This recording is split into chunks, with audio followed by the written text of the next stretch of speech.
comentaré un poquitín algunas cosas sobre el contenido del mismo. Así que le cedo la palabra. Muy bien, señor Miguel Ángel Plana, muy bien. Amigo mío de toda la vida, más de 20 años de amistad. Y es la primera vez que voy a presentar un libro, ¿eh? También es importante. Bueno, yo voy a hablar de Carlos Sauré, Nostalgia y Pasión, que es al mismo tiempo una biografía y una autobiografía. Lo primero porque retrata la vida y obra de este cineasta español, y por otro lado está la parte de la biografía del autor, al que tenemos aquí a mi lado, ¿no? Con nosotros, que le conoció y además fue su amigo. Juntos colaboraron en diversos proyectos fallidos. De hecho, el libro tiene un subtítulo que es El espejo de una época y de una manera de hacer cine en nuestro país. Por algunas de esas páginas desfilan muchos de los personajes que construyeron y filmaron los sueños y las pesadillas de los españoles del tardofranquismo y de la transición, ¿no? Españoles de una época que algunos de los que están aquí a lo mejor, pues seguro que no imaginan que fuera así, ¿no? Como lo describió él. Carlos Sauré es un reflejo de ese espejo y su caso es como el de otros cineastas, algunos con mayor fortuna y otros no. Incluso algunos se han convertido en leyenda a través de los años, ¿no? Pero son parte importante de esta historia cinematográfica de nuestro país, le pese a quien le pese. Sobre este tío que tengo aquí a mi lado, que es amigo mío de hace ya 20 años, o más de 20 años. Sí, por ahí. 4 días, vamos. Que ya era hora de que dieras el paso para hacer un libro y ya te ha costado, ¿eh?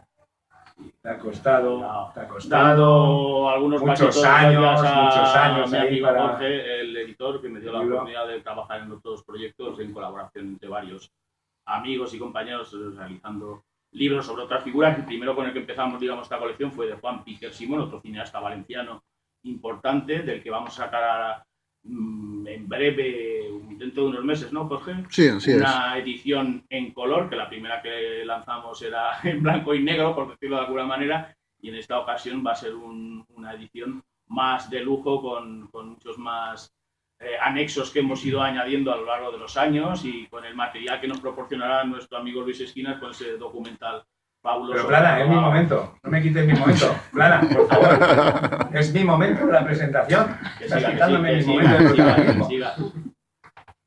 Bueno, 53 años tiene, o sea, que no lo aparenta, ¿eh? 53 años me contempla ya aquí el hombre. Ya era hora que escribieras una novela bien escrita, de una forma correcta y exquisita. Me la he tenido que leer, ¿eh? Sí, ya, que sabes que no solo leo los libros. Yo que te iba a costar, pero bueno. Iba a costar, me ha costado, pero me la he leído, ¿eh? Bueno, la verdad es que tienes unos pensamientos a veces muy personales, muy excéntricos. Tú lo sabes que yo hemos tenido siempre, cuando hablas en nuestro programa de cine, que colaboras conmigo muchas veces, pues tenemos que a veces compartimos cosas, otras veces no compartimos. Lo que la divide aquí Carlos, Carlos Moreno, que está aquí con nosotros también. Bueno, a veces no tiene nada que ver esto con el libro, que lo has escrito muy bien, la verdad es que me ha gustado bastante, ¿no? Miguel Ángel es un tipo al que conozco muchos años personalmente y he compartido momentos realmente fantásticos. Hemos compartido muchos momentos buenos durante estos años, difíciles, complicados y bonitos por otro lado. La verdad es que siempre han sido recuerdos estupendos y tengo muchos recuerdos buenos.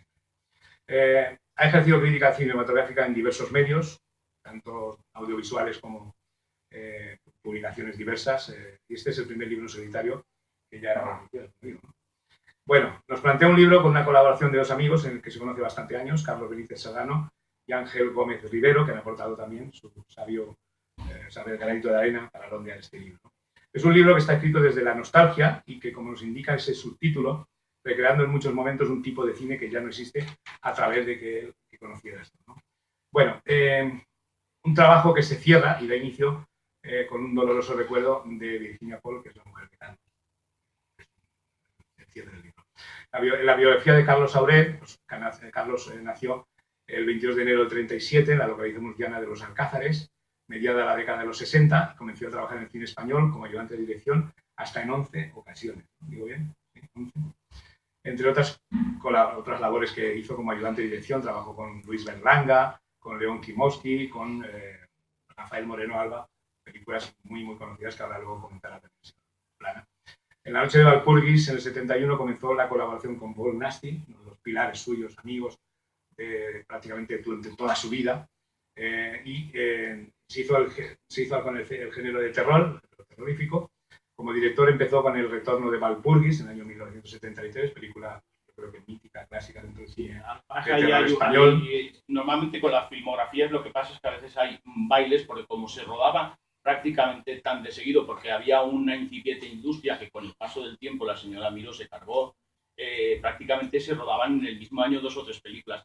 Teóricamente, en muchas ocasiones en las filmografías aparece esta siempre como la primera, pero en realidad la primera película fue El espanto surge de la tumba, que es una película emblemática y además que es objeto de culto en otros países, que como sabemos siempre nadie es profeta en su tierra, y en América o en Alemania, de hecho en Alemania creo que sacaron hace poco una edición muy cuidada de la película con una cantidad de extras increíble, y igual que han hecho con la Venganza de la Momia y con la Tía Araya, puede seguir.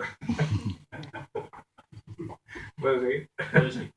Bueno, acabo brevemente. El cine, en el momento dado se decantó por el cine del destape, y este director murciano pues, contribuyó posteriormente a películas como Apocalipsis Sexual y otras películas muy conocidas que yo creo que han quedado también para el mundo del cine, ¿no? Porque recuerdo sobre todo porque dieron mucho dinero y fueron muy taquilleras en su momento, como El Fontanero, Su mujer y otras cosas de meter un título clásico, mítico dentro de la cinematografía que siga. Bueno, años después, Sauret volvió a colaborar con Paul Nasty en el guión de la dirección de una película como era Empusa, una película vampírica, a partir de ahí.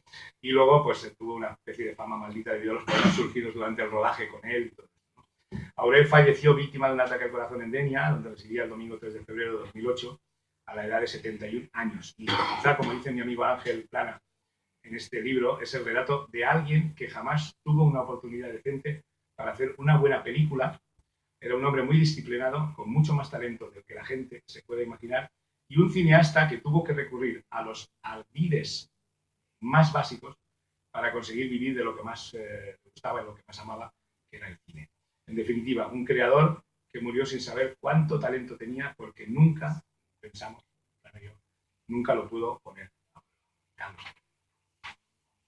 Pues podemos empezar viendo para que asimiléis todo lo que ha dicho él, porque luego voy yo, que es peor, y por traemos el documental de nuestro amigo Manuel Romo, un señor que además, por hacerle publicidad y porque es amigo, es el que filma los documentales, las ficciones de Cuarto Milenio de Iker Jiménez, que empezó como cortometrajista underground aquí en Valencia cuando era jovencito, dirigiendo unas películas muy marcianas como Hijomoto y Hijomoto vs. Zombies Radiactivos. No sé qué ha sido mejor, si trabajar con Iker Jiménez, que me imagino que le habrá mandado dinero, o haber seguido con Hijomoto.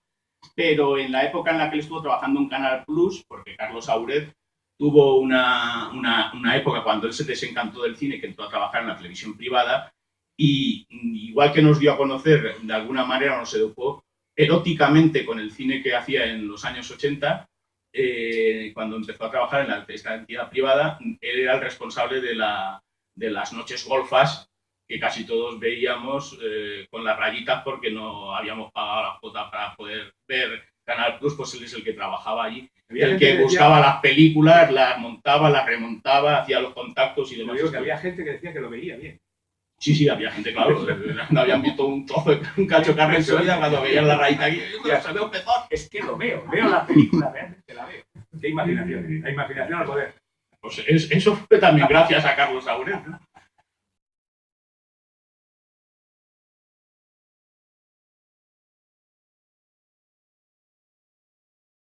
Decías que tengo una hija y claro, no quiero que me recuerde por este tipo de cine y tal y cual. Silvia Tortosa hizo también un par de películas con Carlos, una de ellas erótica y otra de género fantástico, digamos de terror, un thriller que está bastante bien, y es de la que ella personalmente se siente más satisfecha, sobre todo porque además Carlos Sauret le dejó por primera vez que ella tomara una cámara y dirigiera algunas escenas, lo cual le vino muy bien luego posteriormente cuando ella quiso dirigir cine, ¿no? Pero sin embargo de la película erótica que hizo no quiere ni hablar ni recordarla, se siente muy avergonzada.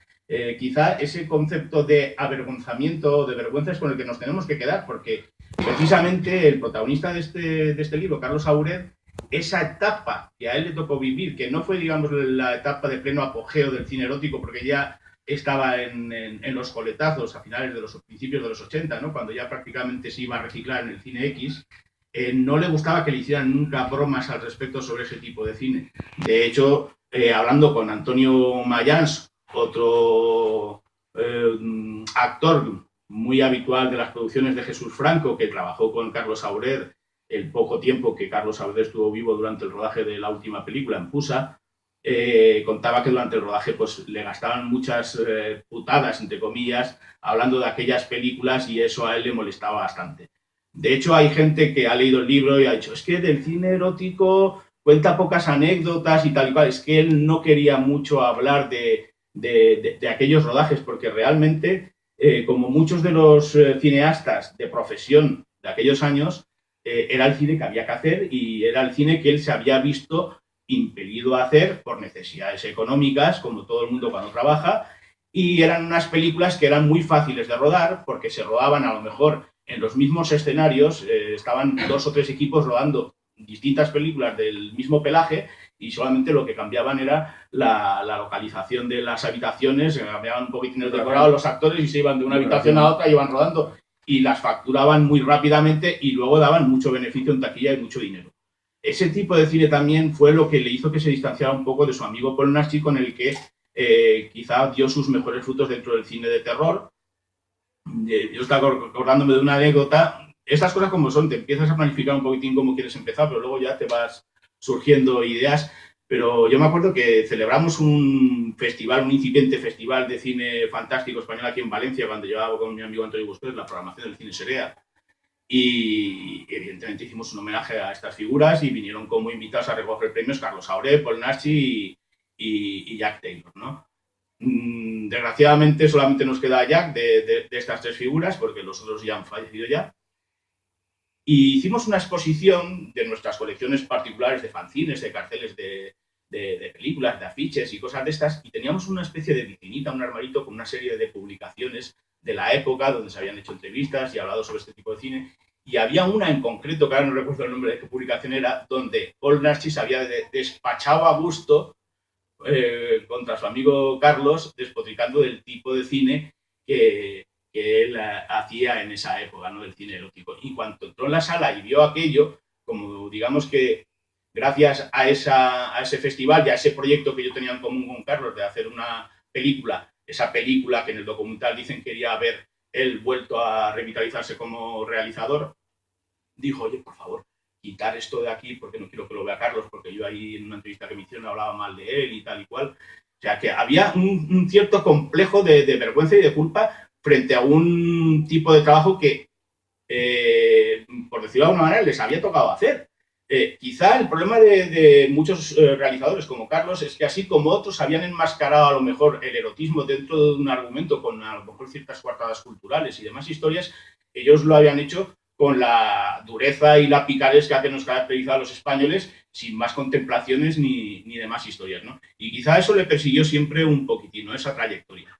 Él, como todos los profesionales de aquellos años, empezó sin estudios. Entonces, no se estudiaba uno para sacarse el carnet de director de cine. Si querías ser director de cine y lo tenías muy claro, pues tenías que hacer una serie de meritoriaje que empezaba por llevarle los cafés al director e ir subiendo poco a poco hasta que cuando tenías no sé cuántas películas hechas como ayudante de dirección, te daban el carnet como director de cine. Y él cuando empezó a trabajar, que lo tenía muy claro que quería dedicarse a esto desde bastante joven, empezó, además, lo cuenta en el libro, porque la amistad que nos unió fue tan larga que durante las conversaciones que estuvimos teniendo a lo largo de los años, pues me fue contando muchas cosas que están transcritas ahí, ¿no? Su madre, precisamente, en una peluquería, conoció a la madre de Gustavo Pérez Puig, que era una de las grandes figuras del teatro español en aquella época, que tenía un programa en televisión, en la naciente televisión española, que se llama Esta noche función con no sé quién, donde se hacía una obra de teatro, se iba allí, se montaba todo y entonces la madre le dijo, ay, pues mi hijo quiere dedicarse a esto y tal y cual.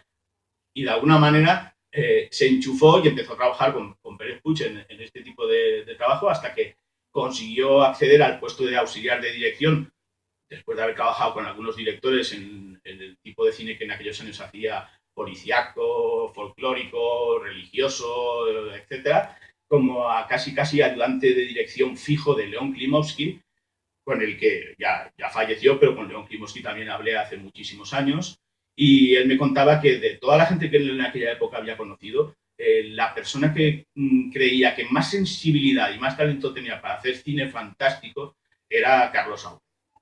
¿Qué sucedió? Que él pues ya llevaba mucho tiempo trabajando como ayudante de dirección de Klimovsky, y en una conversación donde una gente nueva que había montado una productora, que era Profilmes, que si en otras cinematografías podemos hablar en Inglaterra de la Hammer, siempre asociado al cine fantástico, aquí en España es Profilmes la que se asocia al género fantástico en aquellos años.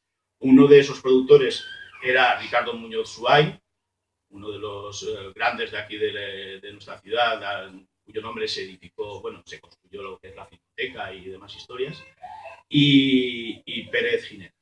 Y estaban intentando levantar un proyecto que fuera fiable, que diera dinero y demás historias. Y en una conversación donde además casualmente estaba él, decía, pues lo que pasa es que, claro, los alemanes lo quieren que lo hagamos muy rápido, tiene que ser en un par de días, en 3 días, no sé, una cantidad de días. Y ya, pues oye, pues Klimovsky es un todoterreno, Klimovsky lo rueda enseguida. Claro, él era ayudante de Klimovsky y dijo, no. Dice, yo lo ruedo en menos tiempo que Klimovsky. Y entonces, ¿verdad? ¿Lo vas a rodar en menos tiempo que Klimovsky? Y dijo, sí. Total, que llamaron a Polnachi, que entonces ya tenía cierto nombre dentro del género fantástico patrio, y en una semana, un fin de semana, pero una noche, un sábado, un domingo, Paul escribió el guión, lo tuvo preparado y empezaron a... Y a partir de ahí vinieron varias colaboraciones para Profilmes entre Carlos Sauret y Polnachi, que funcionaron muy bien en taquilla, fueron muy rentables, se vendieron muy bien y que hoy día son muchas de ellas objeto de culto. No se ve Bueno, había preparado un DVD con algunas escenas de algunas de esas películas para que... Sí, porque si sigues hablando vas a contar el libro entero, no la van a tener que comprar. No, pero podemos bajar un poquito la voz. La luz no hace falta que se... También me interesa que se vean algunas cosas. Exacto, ahí. Esta, por ejemplo, son escenas del espanto surge de la... El caso es que la cosa fue funcionando bien y hacían una buena pareja, un buen equipo creativo. Y llegó un momento que, por azares de la vida, Carlos le ofrecieron un proyecto muy goloso, quería rodar enseguida, no contó con Paul. Cuando Paul se enteró que quiso participar en el proyecto, ya estaba todo cerrado, se enfadaron y entonces se rompió, digamos, esa relación que tenían entre ellos. La amistad la tuvieron siempre y, de hecho, Paul en los últimos años fue el que intentó que su amigo volviera a dirigir y le ofreció ese proyecto que luego fue un fracaso total, ya se ha convertido en una de las películas malditas del cine español. Y rompieron esa relación y Carlos fue, digamos que ya un poquitín basculando en un tipo de cine en el que ya no se empezaba a encontrar cómodo, y pasó de lo que era el cine fantástico imaginario a un cine de terror más realista, ¿no? De tipo de asesinos y demás historias, ¿no? De psicópatas y todo. Cuando llegó la época del cine de destape, por problemas familiares él tenía unas necesidades económicas bastante importantes y entonces se vio obligado a hacer este tipo de cine en el que tampoco se sentía especialmente incómodo, quiero decir, era un trabajo y lo necesitaba, ¿no? Pero... Y los españoles también. Y los españoles también, ¿no? Algunos. Y cuando se acabó todo este boom, entonces él, digamos que decidió no dirigir ya cine, quería seguir vinculado al cine, pero todos los quebraderos de cabeza que le habían proporcionado este tipo de trabajos los quería dejar de lado. Y entonces empezó a trabajar como guionista y como productor en algunas producciones americanas que se venían a rodar a nuestro país. De hecho, trabajó en una película de hombres lobo con Alice Cooper, el cantante Alice Cooper, que se llama Monster Dog. Hizo el guión de la tercera entrega de la saga del hombre caballo de Richard Harris. Era el triunfo de un hombre llamado caballo. ¿Ves? Y allí los americanos, cuando venían a rodar, pues a pesar de que él marcaba unas pautas del dinero, cómo se tenía que utilizar y demás historias, pues los americanos se les iba un poquitín la pinza, quemaban la casa. Habían comprado una casa y la quemaban, organizaban una explosión que se llevaba por delante de todo. El caso es que fue fue una ruina a nivel personal para él implicarse económicamente en este tipo de producciones y lo dejó de lado. Y entonces ya se refugió en la cadena de televisión privada que decíamos, en Canal Plus, llevándola por su experiencia, sus contactos y demás, lo que era la sección golfa, el cine pornográfico, pero llegó un momento que tenía necesidad de volver a hacer cine, ¿no? Y dio la casualidad que yo en aquella época estaba asociado con un amigo distribuidor cinematográfico y teníamos la descabellada idea de renovar, digamos, este tipo de cine y hacer una película que fuera una especie de homenaje a aquella generación, a aquellos cineastas y demás historias. El proyecto lo estuvimos moviendo bastante y teníamos a gente tan importante como parte del mencionado Paul Naschy o Jack Taylor, a Narciso Ibáñez Menta, que el hombre era todo un encanto. Yo estuve en su casa una vez entrevistándolo y la verdad es que era una maravilla de persona y me enseñó su famoso maletín como Lon Chaney, donde él sacaba todos los trucajes que quería utilizar para sus maquillajes, ¿no? Era una maravilla. Y el caso es que el principal escollo que tuvimos para poder hacer esa película fue, desgraciadamente, Carlos Saura. ¿Por qué? Porque los productores tenían una especie de resquemor hacia esta gente, ¿no? Hacia estos cineastas que muchos de ellos, aunque siguieron en activo, el dinero que manejaban era de sus propios bolsillos, no recurrían a ayudas externas. Y llegó un momento en el que en una productora donde fuimos a presentar el guión, directamente el productor dice, mira Carlos, hay una nueva generación de gente que quiere hacer cine fantástico y demás historias y nosotros lo que buscamos es gente joven y gente con talento. Y le dijo, y tú no tienes ni lo uno ni lo otro.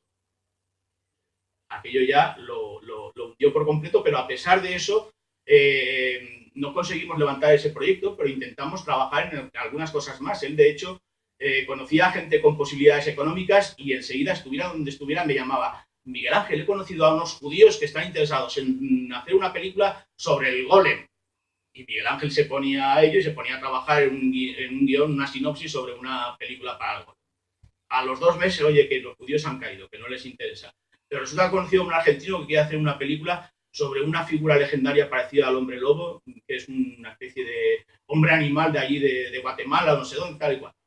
Buscar información, escribirle, oye, que ha caído. Y un día me dice, oye, mira, tengo una idea para un guión. Me envía un guión que él había escrito, lo leo, nos gustó, nos pareció bien, tal y cual, hice algunas sugerencias y empezó a moverlo y tampoco. Y Paul lo vio ya tan desesperado, tan necesitado de, digamos, él mismo de revitalizarse como cineasta, de intentar a lo mejor ser recordado por algo que no fueran todas estas películas o algo así, con esa necesidad tan imperiosa de hacer algo grande, que Paul tenía una idea en la cabeza que quería hacer y le dio la posibilidad a su amigo Carlos de realizar la película. Desgraciadamente en aquella época, a nivel personal, yo también estaba atravesando un momento muy difícil y durante los rodajes, Carlos me llamaba todos los días para ver cómo estaba de ánimos. Por eso digo que el libro es al mismo tiempo una biografía y una autobiografía, porque también hay parte de mí en lo que yo cuento sobre este hombre por la relación que tuvimos. Y, oye, que Paul quiere que vengas, queremos ver que vengas a ver el rodaje y tal y cual.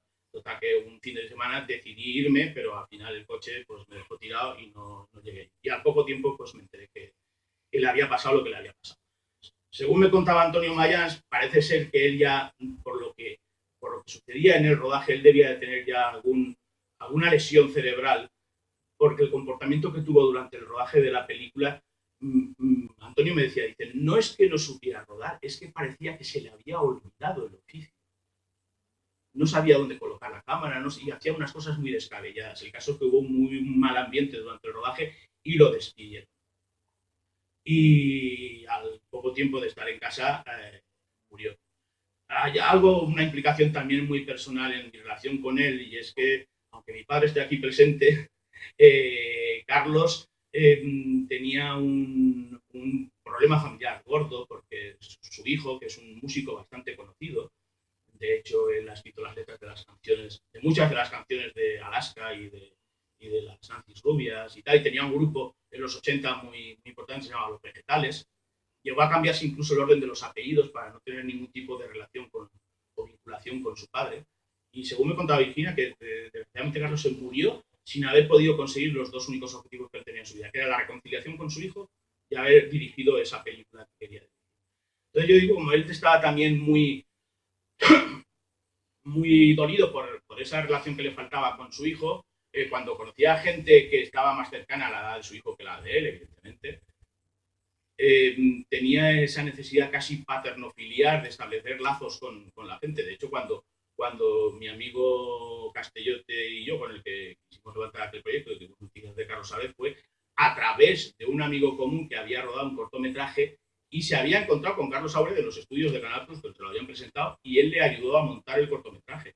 Y viendo el cortometraje de este amigo en el cine, cuando vimos Montador, Carlos Aure, dijimos, ostras, este tío todavía sigue en activo y tal y cual, ¿no? Porque claro, conocíamos las películas que habíamos visto de él cuando éramos pequeños en los años 70 en las salas de cine del barrio y de las historias. Y entonces fue cuando nos pusimos en contacto con él porque pensamos, bueno, la mayoría de gente de la que hacía cine en aquella época de este género ya no se dedica a eso, Paul prácticamente trabaja con su propio material, pues es el hombre idóneo para que nos intente ayudar a llevar a cabo este proyecto. Era además un hombre muy meticuloso. De hecho, la última vez que hablé con su viuda para enviar un ejemplar, dice, tienes que pasarte un día por casa, dice, porque aquí su hijo, que es el que tenía que venir a recoger todo lo que le correspondía en la herencia, no ha querido pasar. Dice, hay copias de tus guiones, con tus planes, con los planes de rodaje que él hizo, los storyboards que teníamos, y cosas así. Dice, y además, dice, fotos que nos hicimos en aquella época con tu hijo, porque mi hijo era prácticamente recién nacido en aquellos años, y ahora tiene 22 años largos, y vamos, yo fotos con el chiquitín en brazos y esto, y dice, me haría mucha ilusión que te las llevaras tú y tal. Y la relación era quizá un poco más especial en ese sentido, más que nada por parte de él, por la necesidad esa que tenía afectiva de ese hijo que por decirlo de alguna manera, le había fallado. Entonces, el subtítulo que tiene el libro, que por dentro hay otro subtítulo que pone incluso un breve repaso, una breve mirada al cine fantástico español, es al mismo tiempo un reflejo, una mirada condicionada desde la nostalgia y sobre todo de la pasión por parte de él, por la necesidad esa que tenía de realizar esa película por la que pudiera a lo mejor ser recordado, ¿no? Pero su figura no dista mucho de la de muchos realizadores de aquella época, que bueno, pues muchos han llegado a hacer cosas a lo mejor un poco más serias o cosas más importantes, otros se quedaron en el camino y algunos, pues desgraciadamente, llevaron una vida que les llevó a la ruina o a la muerte, ¿no? Están figuras como Eloy de la Iglesia, o José María Lorrieta, o... Una de las cosas a destacar del libro es la cantidad de fotografías que lleva, documentos que lleva el libro, que realmente son bastante impactantes. El libro está muy conseguido. El libro está muy bien maquetado, muy bien ilustrado, todo ello gracias a la colaboración de un amigo nuestro que tiene una editorial en Barcelona, Tyrannosaurus Books, José Miguel Rodríguez. Y bueno, creo que esta ya es la tercera tirada que lanzamos. Cada vez que sacamos una tirada nueva voy incorporando información nueva de cosas que me van llegando. Y sobre todo también me interesaría destacar la aportación de dos amigos y dos compañeros de estas tareas, que son Carlos Benítez, que ha hecho una reseña en el libro sobre el rodaje de la película en Fusa, que trato, pues él ha estado más directamente hablando con los actores que participaron en la película y con Antonio Mayans ha tenido una conversación bastante más larga, que lo primero que nos ha pedido Antonio, que ya se ha encargado Carlos de hacerse un ejemplar del libro, y Ángel Gómez, que es un histórico de la literatura y del cine fantástico de nuestro país, un profesor universitario que celebra todos los años Algeciras Fantástica allí en aquella población, que precisamente en los años estos más trágicos de la vida de Carlos, en los últimos años, estuvo también muy en contacto con él, trabajando incluso de actor en algún cortometraje del hijo de Ángel Gómez, Ángel Hernández, al que le auguramos también un buen futuro, y ahí tiene su último corto, Y la muerte le seguía, que está triunfando por todos los lados, que sacó en un cortometraje a los dos amiguetes, a Carlos y a Paul, que se llama El Perdón, bastante bueno, donde Carlos hace un personajito de taxista y que tuvo también pues, la misma más o menos relación de amistad y de cariño que yo tuve con él. Y como esa parte de su vida es la que está un poquitín más alejada de mi momento vital, pues le encargué que hiciera, o le encargamos que hiciera un apartado dedicado a esa época y ese momento, ¿no? Y luego también pues hay unas especie de recordatorio del rodaje ese del cortometraje de mi amigo Michael Aguiló, que le ayudó a montar Carlos. Y realmente todos los protagonistas del libro, todos los actores que salen, todos los técnicos que han sido entrevistados y demás historias, todos tienen muy buenas palabras y muy buen recuerdo para Carlos Saúrez, lo que entronca mucho con la imagen que luego se nos ha querido dar de él durante el rodaje ese de Pusa. Y yo creo que es un libro que ha quedado muy bien, muy tierno, muy sensible, con muchísima información, muy agradable de leer. Y para mí una de las grandes satisfacciones fue el día que el hijo de Polnachi, Sergio Molina, que es uno de los responsables del Festival Nocturna de Madrid, donde la semana que viene voy a presentar también el FNAC de Callao en Madrid el libro, me llamó por teléfono para decirme: acabo de leer el libro y me ha encantado. Te has conseguido lo que pretendías, ¿no? Esa imagen de ese tipo de cine, de ese tipo de gente tan humana, tan asequible, y un libro muy que, vamos, le llegó porque como en el fondo también hablaba de su padre y demás historias, pues le llegó. Y a mí eso me llenó de satisfacción. Cuando escribes algo o haces algún programa de radio, Alberto lo sabe, como cuando nos llaman los oyentes y tal, y alguien se siente a gusto con lo que leo, con lo que, y encima además te lo dice y te lo comunica, y sabes que te lo está comunicando y que no es que lo diga simplemente por decirlo, tú ya te sientes pagado y satisfecho y dices, perfecto. Y yo creo que... Y así 20 años, casi. Como amigo de este hombre, pues me parecía que era justo y quizá hacer este trabajo para que la gente lo conociera un poco. Y eso es todo. Si queréis hacer alguna pregunta o algo...